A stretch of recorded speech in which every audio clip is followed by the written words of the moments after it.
Hallo ihr Lieben, schön, dass ihr wieder mit dabei seid. Ich zeige euch heute, wie ihr das Hemdblusenkleid Lou näht. Wir haben hier einen Hemdblusenkragen, eine wunderschöne Knopfleiste, ein Bindeband, was durch einen Tunnel geführt wird und lange Ärmel mit Gummizug. Wenn ihr gerne eine Sommervariante davon haben möchtet, dann könnt ihr auch einfach die kompletten Ärmel weglassen, denn wir haben hier überschnittene Schultern und das sieht für den Sommer auch richtig schön aus.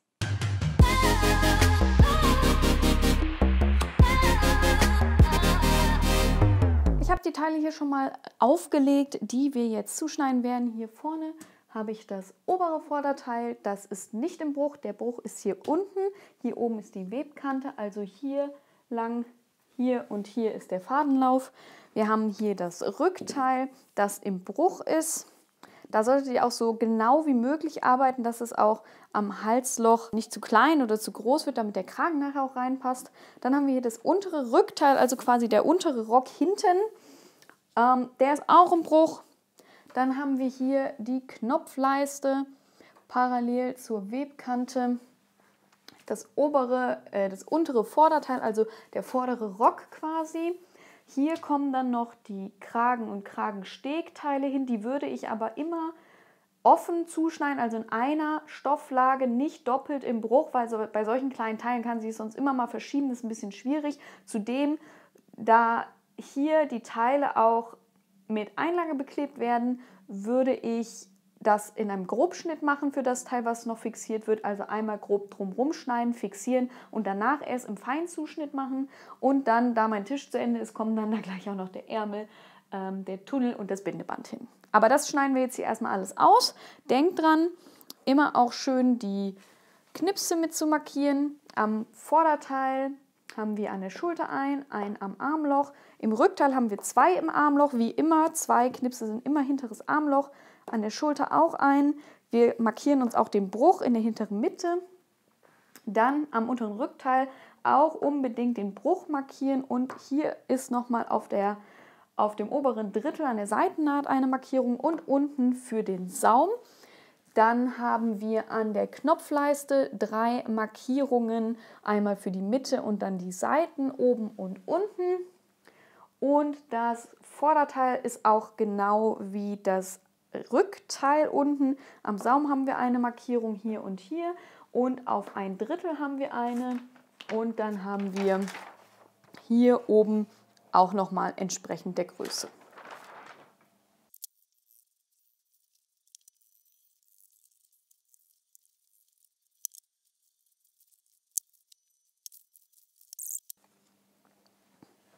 Bei der Knopfleiste könnt ihr auch gerne erstmal einen Grobschnitt machen, das Ganze fixieren und danach richtig zuschneiden, denn da muss ja auch die Einlage drauf und dann wird das Ganze ein bisschen sauberer. Weil es kann immer mal sein, dass der Stoff beim Fixieren etwas einläuft.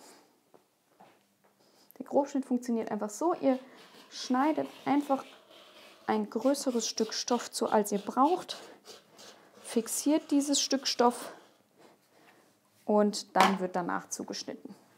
Also das Stück nehme ich jetzt hier und fixiere das und danach dann den richtigen Zuschnitt. Bevor wir jetzt ans Fixieren gehen, schneide ich aber noch die restlichen Schnittteile kurz aus. Wir haben ja noch hier das untere Vorderteil und den Ärmel. Und dann haben wir noch den Tunnel, der einmal im Bruch zugeschnitten wird. Und den Gürtel, den würde ich einfach gleich in der richtigen Länge reißen, den würde ich gar nicht zuschneiden. Genau, die Sachen schneiden wir noch aus, Markierung übernehmen und dann geht es ans Fixieren. So, ich bügele das jetzt hier auf und danach schneide ich die Schnittteile zu. Achtet beim Aufbügeln von Einlage darauf, natürlich die richtige Temperatur zu wählen, passend zu der Einlage, die ihr habt und immer ohne Dampf. Ganz, ganz wichtig, sonst fixiert sich die Einlage nicht richtig auf dem Stoff und das wollen wir ja nicht. So, ich habe jetzt alles fixiert und dann schneiden wir jetzt noch die Knopfleiste aus. Da hier habe ich jetzt die beiden Teile wieder aufeinander gelegt, die sind beide fixiert. Und dann schneiden wir hier noch Kragen und Kragensteg aus.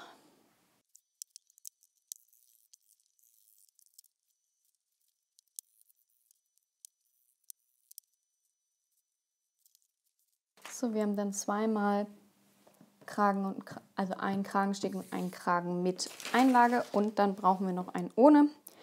Wenn man richtig lesen würde, was auf den eigenen Schnittmustern steht.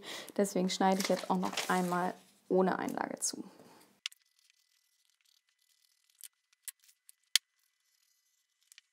Bei den Kragenteilen solltet ihr wirklich ganz genau arbeiten, denn hier kommt es wirklich auf jeden Millimeter an, dass nachher alles zusammenpasst. Achtet darauf, hier die ganzen Knipse zu machen. Einmal in der Mitte, dann rechts und links daneben unten. Unten sind nochmal 2 an der Seite und oben sind auch nochmal 1, 2, 3, 4, 5. Und am Kragen sind unten jeweils 2. Oh, da habe ich vergessen. Die Mitte zu knipsen. Die ist ganz wichtig. Gerade beim Kragen ist die Mitte immer sehr, sehr wichtig. Genau, hier habe ich sie in der Mitte, rechts und links daneben und dann oben nochmal. Ich habe alle Teile rundherum versäubert, bis auf Halsausschnitte, die Kragenteile und den Saum. Die habe ich nicht versäubert. Und wir schließen nun als erstes die Schulternaht. Dafür legen wir die Vorderteile rechts auf das Rückteil und schließen die Schulter bei 1 cm. Moment, so rum. Also wir schließen dann hier und hier einmal bei 1 cm. Als nächstes nehmen wir den Ärmel an. Dafür legen wir jeweils einen Ärmel rechts auf rechts. Ihr erkennt die rechte Seite hier an dem gelben Punkt auf das Vorder- und Rückteil. Achtet darauf, dass die Knipse aufeinander passen. Wir haben jeweils immer 2 Knipse hinten im Rückteil und einen Knips im Vorderteil und ein Knips trifft auf die Schulter. Also sucht euch am besten die Stelle, wo 2 Knipse sind und schaut, dass das nach hinten kommt. Ich habe das jetzt so, ich stecke mir das generell nicht, ich mache das unter der Nähmaschine, fange hier dann an und schaue, dass die Knipse aufeinander passen. Auf der anderen Seite mache ich es genauso. Wenn ihr die Ärmel angenäht habt, bügelt am besten einmal die Nahtzugaben in das Vorder- und Rückteil und danach können wir dann die Seitennähte schließen, die Seiten- und Ärmelnähte. Dafür legen wir uns dann rechts auf rechts Vorder- und Rückteil und den Ärmel. Und dann können wir einmal den Ärmel hier und hier schließen. Aber erst bügele ich das noch und danach wird das zusammengenäht an beiden Seiten. Als nächstes nehmen wir uns die Rockteile und legen sie rechts aufeinander, so dass die Seitennähte aufeinander liegen. Woran erkennt ihr, dass jetzt bei dem Vorderteil die Seitennaht ist? Die vordere Kante ist im geraden Fadenlauf und wenn ihr euch die Seite anguckt, ist es im schrägen Fadenlauf. Zudem haben wir an der Seite einen Knips, so dass dann nachher die Knipse aufeinander passen. Als nächstes nehmt ihr euch den Tunnel und klappt ihn zweimal an beiden kurzen Enden 0,7 cm nach innen und dann klappt ihr eine Seite von rechts nach links um und bügelt sie 1 cm. Dann nimmst du dir dein Rockteil und steckst den Tunnel rechts auf die obere Kante. Dabei liegt die umgebügelte Kante nach unten und die offene Kante wird dann auf die Kante des Rocks gesteckt. Hier könnt ihr euch dann wieder an den Knipsen orientieren. Der mittlere Knips kommt in die hintere Mitte vom Rock. Dann haben wir noch einen Knips, der auf die Seitennaht trifft und einen Knips, der hier mittig nochmal trifft. Und dann läuft der Tunnel einfach vorne aus. Er geht nicht bis zur vorderen Kante, denn hier ist die Öffnung vom Tunnel und da muss dann später der Gürtel reingezogen werden. Also es geht nicht bis ganz vorne, sondern hört kurz davor auf. Ihr könnt euch das jetzt stecken, wenn ihr wollt. Ich würde es jetzt so annähen. Schaut dann darauf, dass ihr die Knipse aufeinander habt, wenn ihr anfangt zu nähen. Ihr näht hier den Tunnel dann auch mit diesem umgeschlagenen Stück fest. Also das umgeschlagene bleibt auch so. Und dann nähen wir hier bei 1 cm, starten hier vorne und immer schön schauen, dass die Knipse aufeinander passen. Jetzt haben wir den Tunnel hier angenäht. Wir haben immer noch die rechte Seite oben und jetzt legen wir rechts auf rechts das Oberteil auf das Rockteil und dazwischen hängt jetzt unser Tunnel. Der bleibt so runtergeklappt, wie er ist. So, wo ist hier oben und unten? Und dann stecken wir uns das komplette Vorder- und Rückteil auf das Rockteil und können das Ganze dann auch bei 1 cm schließen. Hier ist es natürlich so, dass das Vorderteil und der Rock in einem abschließt, nicht wie der Tunnel etwas kürzer ist. Und es kommen dann immer die Seitennähte aufeinander. Dann hinten in der hinteren Mitte ist ja auch wieder ein Knips und wieder die Seitennähte. Wenn ihr jetzt das Oberteil, sage ich mal, wieder aufklappt, hängt jetzt hier der Tunnel genau dazwischen. Und die umgebügelte Seite vom Tunnel ist nun sichtbar. Wir können dann jetzt die Nahtzugaben alle nach unten bügeln, so dass der Tunnel schön flach liegt, und danach steppen wir dann den Tunnel knappkantig auf das Oberteil. Also hier ist das Oberteil, hier ist der Rock, und dann bügeln wir jetzt alles schön flach nach unten und steppen an dieser Kante flach bei 0,1 cm knappkantig den Tunnel auf. Ich habe mir jetzt zum Absteppen einen Kantenfuß dran gemacht. Hier hat man dann eine kleine Führung. Damit kann man dann wunderbar knapp absteppen. Achtet beim Absteppen auf jeden Fall drauf, dass alles auch unterm Tunnel schön glatt liegt, dass dann nachher nicht irgendwo eine Falte eingenäht wird. Als nächstes nähen wir das Bindeband. Dafür habt ihr jetzt mehrere Varianten. Es kommt so ein bisschen darauf an, was ihr schöner findet oder wo ihr mehr Lust drauf habt. Ich nähe das Band gerne rechts auf rechts aufeinander, nähe es einmal ab und wende es dann. Das ist manchmal so ein bisschen fummelig, gerade weil das Band ja jetzt nicht so super breit ist. Ich benutze dafür gerne dieses Tool hier. Das ist von Prüm so ein Wendenadelset. Also da hat man ein Teil, mit dem man quasi da durchschiebt, und einen Tunnel. Ich finde, damit funktioniert es tatsächlich am besten, wenn man etwas wenden möchte. Das gibt es auch ein bisschen schmaler. Sonst habe ich viele andere ausprobiert, das hat irgendwie nicht so super gut funktioniert. Also das ist bis jetzt das, was am besten funktioniert hat zum Wenden. Sonst geht aber auch jede Art von langem, dünnen Stäben, sage ich mal. Also ob es jetzt ein Schaschlikspieß ist, der vielleicht vorne nicht ganz so spitz ist, oder ob es ein Kochlöffel ist oder irgendwas in der Richtung. Damit kann man immer super gut wenden. Ihr müsst halt natürlich gucken, ob dann die Dicke des Teils, was ihr da habt, auch zu dem Band passt, weil dieses Band ist relativ schmal. Wenn das für euch zu viel Aufwand ist, zu fisselig, also ich sitze da auch immer ewig, um das zu wenden, könnt ihr auch einfach das Band bügeln. Ihr bügelt es einmal zur Hälfte und dann nochmal die Seiten einklappen und nochmal bügeln, und dann könnt ihr das auch knappkantig absteppen. Dann habt ihr auch ein Band, ist deutlich schneller gemacht. Ihr müsst mehr bügeln, dafür könnt ihr dann schnell absteppen. Ja, vielleicht, manche mögen vielleicht lieber bügeln, andere mögen vielleicht lieber ein bisschen fummeln beim Wenden. Das ist ganz euch überlassen. Oder dritte Variante, ihr habt einen Kantenformer, einen Bandeinfasser.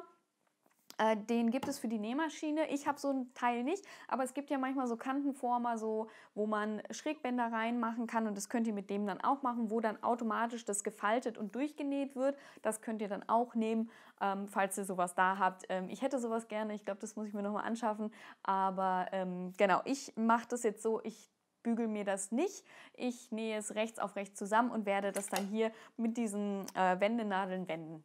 Ich nehme jetzt das Band rechts auf rechts und steppe es bei 0,7 cm ab. Am besten ist es immer, die Nahtzugabe dann so schmal wie möglich zu haben, wenn ihr das wenden wollt, weil natürlich das innen drin dann auch nochmal dick ist, und je schmaler die Nahtzugabe ist, desto weniger müsst ihr wegschneiden oder so. Ihr könnt auch 0,5 cm oder so nehmen. Wichtig ist natürlich nur, dass ihr auch wirklich dann beide Stofflagen zusammenfasst, damit es dann auch wirklich nachher ein Band ist, was zu ist. Das wäre sonst blöd. Also wenn ihr euch sehr sicher seid, dass ihr ein ganz gerades Band habt, könnt ihr auch 0,5 cm nähen. Das ist jetzt hier relativ egal. Beim Wenden ist es zudem wichtig, dass ihr hier auch die kurze Seite vom Band schließt, weil ihr ein zues Band haben müsst, um Sachen wenden zu können.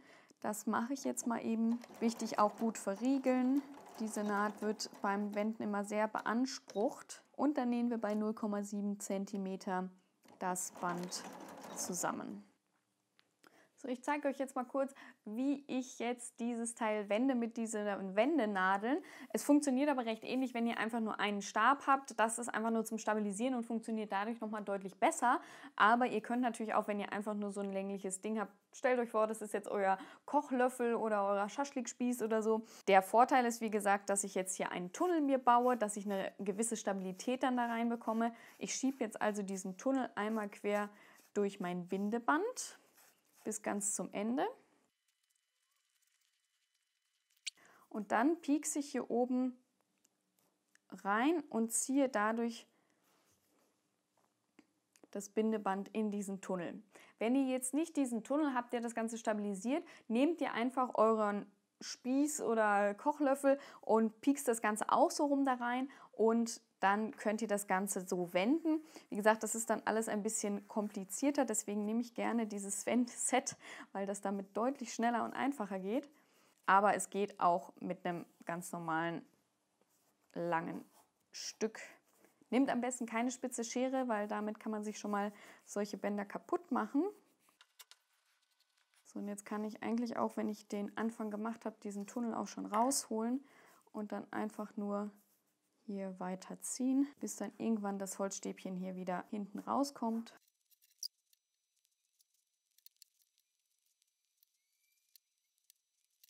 So, jetzt habe ich das Ganze gewendet. Ihr könnt dann jetzt noch hier ein bisschen die Ecken rausholen mit der Spitze und dann wird das Ganze gebügelt. Ich hole jetzt diesen Stab da gleich raus und dann bügeln wir das einmal so zur Hälfte. Einigermaßen schauen, dass hier die Naht ein bisschen rauskommt, dass es nicht allzu platt gedrückt wird einfach. Und dann haben wir auch schon das Bindeband. Als nächstes schnappst du dir jetzt die beiden Knopfleisten. Wir haben ja die Knopfleisten mit Einlage versehen und wir bügeln jetzt einmal die Knopfleiste in der Hälfte. Jetzt nehmt ihr euch eure Knopfleisten und legt sie rechts auf jeweils eine Seite des Vorderteils. Dafür schaut ihr, welche Seite für das Halsloch ist. Die Kante, die gerade ist am Saum und die Kante, die ein bisschen geschwungen ist, die ist am Halsloch. Und ihr legt das Ganze jetzt rechts auf das Teil und zum Annähen klappt ihr dann die Knopfleiste auf und näht nur eine Lage der Knopfleiste fest, denn wir klappen das Ganze nachher nach innen und steppen es fest und dann ist die Versäuberung innen zu sehen. Wenn ihr das noch schöner haben wollt, würde ich euch jetzt empfehlen, diese Kante 0,7 cm umzubügeln. Da müsst ihr aber sehr, sehr, sehr genau arbeiten. Und wenn wir das Ganze dann nach innen umklappen und absteppen, hat man dann eine umgebügelte Kante, die schmal abgesteppt ist. Das könnt ihr selber entscheiden. Ich bin ehrlich gesagt nicht so gut im Bügeln und nicht so ganz genau. Deswegen steppe ich das jetzt bei 1 cm an und drehe es dann einfach nach innen. Ich bügele die andere Kante nicht mehr. Das machen wir dann mit beiden Seiten. Wie gesagt, schaut, welche Seite die richtige ist. Und ich empfehle euch auch immer, wenn ihr eine Knopfleiste annäht, näht sie am besten immer vom Halsloch runter zum Saum, dass wenn es doch mal eine kleine Verschiebung oder so gibt, dass ihr das Ganze dann am Saum ausgleichen könnt. Damit die Knopfleiste angenäht und als nächstes bügeln wir dann die Nahtzugabe in die Knopfleiste, klappen dann die Knopfleiste um an den Bügelbruch, den wir eben schon gebügelt haben und steppen dann von außen knappkantig die Knopfleiste fest. Bevor wir die Knopfleiste jetzt absteppen, würde ich jetzt noch die Knopfleiste feststecken. Das ist eine der wenigen Momente, wo ich Stecknadeln wirklich benutze, aber da meine Nähmaschine auch gerne ein bisschen schiebt, würde ich die Knopfleiste jetzt überall glatt hinlegen, so dass ich nachher beim Nähen weiß, wie die Längen aufeinander gehören, weil bei meiner Nähmaschine, vielleicht ist es ja bei eurer ähnlich, die verschiebt dann gerne schon mal die Lagen miteinander und dann bekommt die Knopfleiste ein paar Falten, die ich nicht möchte.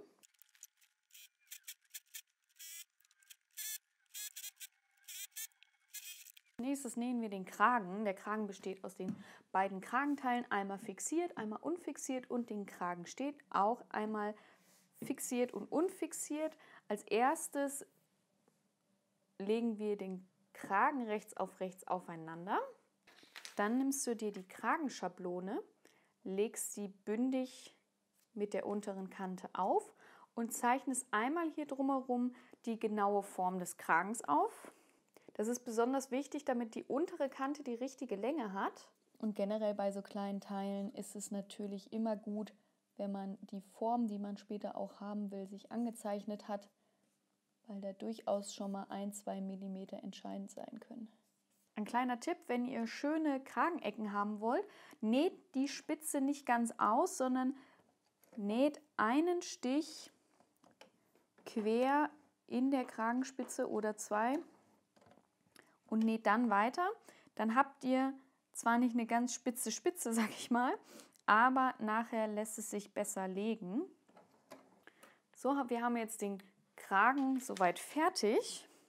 Jetzt kommt der Kragensteg da dran. Bevor wir den Kragensteg jetzt an den Kragen machen, bügeln wir die untere Kante von einem Kragensteg 1 cm nach innen um. Dann nehmen wir uns jetzt den Steg mit der Fixierung, rechte Seite nach oben, die untere Kante hier, dann nehmen wir den Kragen, legen ihn da drauf und darauf wiederum kommt nochmal der umgebügelte Steg. Also wir haben jetzt hier quasi ein Sandwich gemacht, wo zwischendrin der Kragen liegt. Und nun ist die Herausforderung, alles so aufeinander zu nähen, dass die Knipse alle aufeinandertreffen. So sieht das Ganze dann aus. Wir haben hinten einmal den Kragensteg, dazwischen der Kragen und hier vorne der Kragensteg, der umgebügelt ist. Wir haben also den Kragensteg bündig mit der Rundung, nicht vorne mit der geraden Kante. Und wir starten auch mit unserer Absteppung hier vorne genau bei 1 cm. Da solltet ihr auch darauf achten, dass es relativ genau 1 cm ist, damit es dann auch nachher ins Halsloch passt. Jetzt müssen wir schauen, dass wir alle 4 Lagen vereint bekommen. Dafür schaut, dass ganz genau die Knipse aufeinandertreffen, während ihr näht und dass alle Lagen bündig miteinander liegen.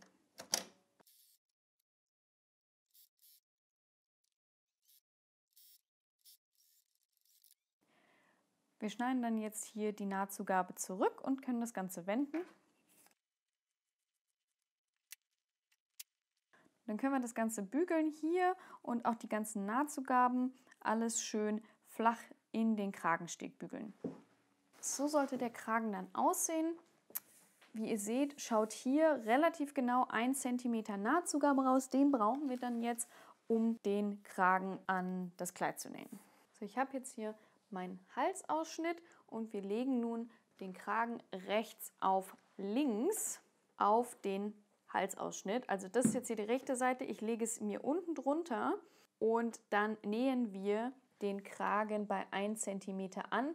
Was ihr auf jeden Fall machen solltet, ist, dass ihr euch den Kragen einmal feststeckt und schaut, ob der Kragen in das Halsloch passt. Es kann nämlich gerade beim Halsloch sein, dass es sich etwas ausgedehnt hat, wenn ihr damit hantiert habt, weil es daher im schrägen Fadenlauf ist. Wenn ihr das bemerkt, das habe ich jetzt zum Beispiel hier vorne auch, steckt euch die Knipse aufeinander und dann versucht mal vorsichtig den Stoff ein wenig zu bügeln, also von oben ein bisschen drauf zu bügeln. Dann schrumpft der oft gerne noch mal ein bisschen wieder ein. Startet haargenau unter dem Kragensteg, den wir hier umgebügelt haben. Also es soll genau dieser Kragensteg nur angenäht werden und das Vorderteil. Das nähen wir zusammen und nicht dieses Stück hier. Ganz wichtig auch, wir nähen es von links. Also wie ihr seht, das ist meine Knopfleiste innen, also links, und legen dann darauf den Kragen. Schaut, dass ihr diese beiden Teile relativ bündig aufeinander legt, weil wir das nachher wenden werden. So, wenn wir den Kragen angenäht haben, wenden wir das Ganze jetzt und die Nahtzugaben, die hier vorne sind, stülpen wir in den Kragensteg hinein. Und dann bügeln wir erstmal alle Nahtzugaben in den Kragensteg und steppen dann den Kragensteg ab.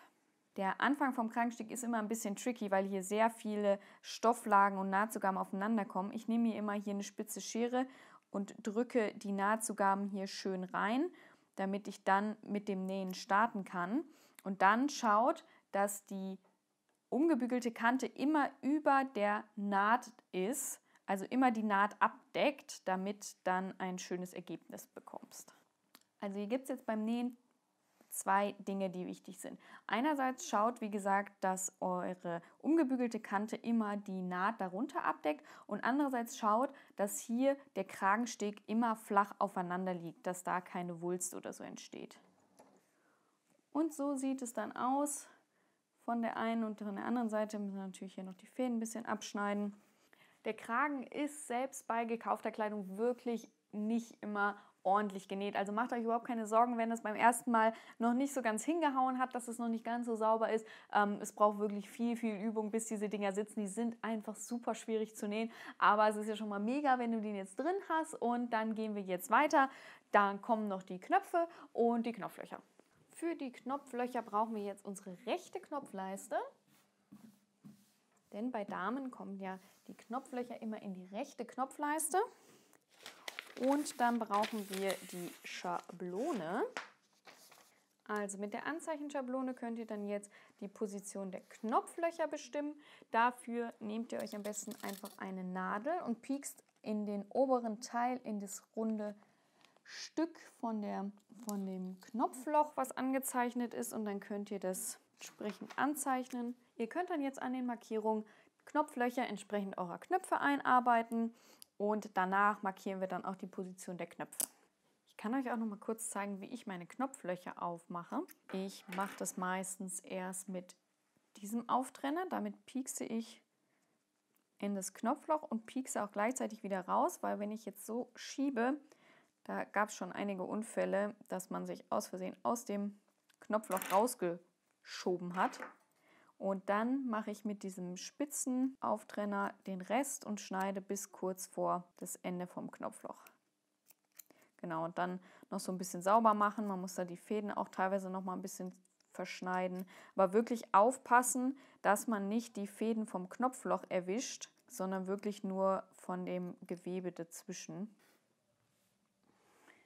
Wenn ihr jetzt alle Knopflöcher gemacht habt und auch schon aufgeschnitten habt, können wir dann die Knopfposition anzeichnen. Das würde ich nämlich immer erst machen, wenn die Knopflöcher drin sind, weil man da ja natürlich auch noch mal ein bisschen Unterschiede drin hat und sonst die Knöpfe nachher nicht passen. Ich würde mir jetzt auf jeden Fall die Knopfleisten genau aufeinander legen, mir dann einen Markierstift nehmen und dann im oberen Drittel des Knopflochs einmal durchpieksen, um die Position vom Knopf zu haben.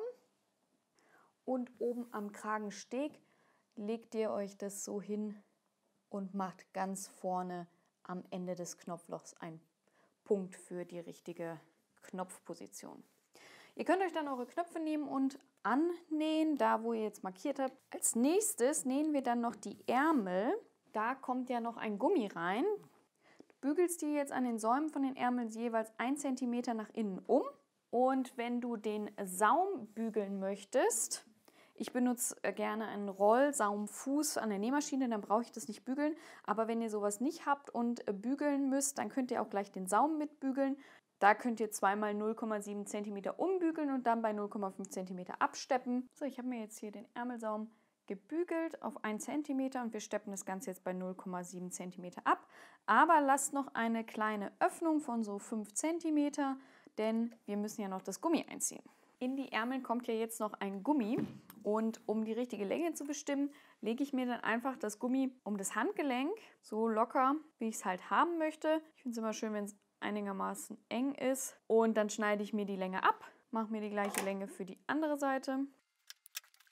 Und dann nehme ich mir einen Gummi, mache die Sicherheitsnadel rein und fädel mir das dann durch den Ärmel. Wir hatten uns ja hier extra am Ärmel beim Absteppen eine Öffnung gelassen und da fädel ich das jetzt rein. Aber achtet darauf, dass ihr das Ende vom Gummiband nicht da drin verschwinden lasst, weil das müssen wir dann ja nachher vernähen. Und wenn wir jetzt beide Enden wieder sichtbar haben, können wir sie übereinander legen und feststeppen und das Ganze dann in den Saum wieder reinziehen. Es ist immer ein bisschen tricky bei so einem dünnen Band, das übereinander festzunähen. Man kann das auch ganz gut einfach mit der Hand machen. Ich bin immer ein bisschen faul und mache immer gerne alles mit der Nähmaschine. Versuche mir das so drunter zu positionieren und dann einfach so ein bisschen drüber zu nähen. Und dann kann man auch noch mal mit einem schmalen Zickzack drüber. Hauptsache es ist irgendwie miteinander befestigt. Ihr könnt das auch einfach mit der Hand mit ein paar Stichen machen. Ist auch relativ wurscht, wie das jetzt hier aussieht. Hauptsache es hält, denn wir ziehen das Ganze ja jetzt in den Ärmelsaum rein. Und dann ist das verschwunden und dann ist es total egal, wie es aussieht. Wir schließen dann jetzt hier noch die Öffnung und dann ist auch der Ärmel fertig. Für den Saum habe ich mir jetzt hier noch einen Rollsaumfuß dran gemacht. Den nehme ich immer ganz gerne, um dünne, leichte Stoffe zu säumen. Damit kann man nicht die dicke Stelle hier vorne an der Knopfleiste machen. Die müssen wir nachher erstmal per Hand umbügeln und dann absteppen.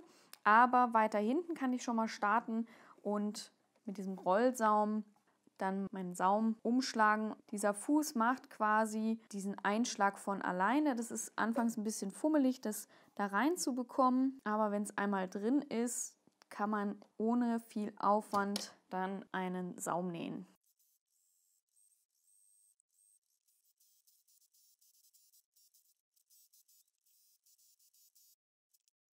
Als letztes fädeln wir den Gürtel dann noch durch den Tunnel. Dafür brauchen wir hier eine Sicherheitsnadel. Die stecken wir einmal an den Gürtel und dann fädeln wir das Ganze durch den Tunnel durch.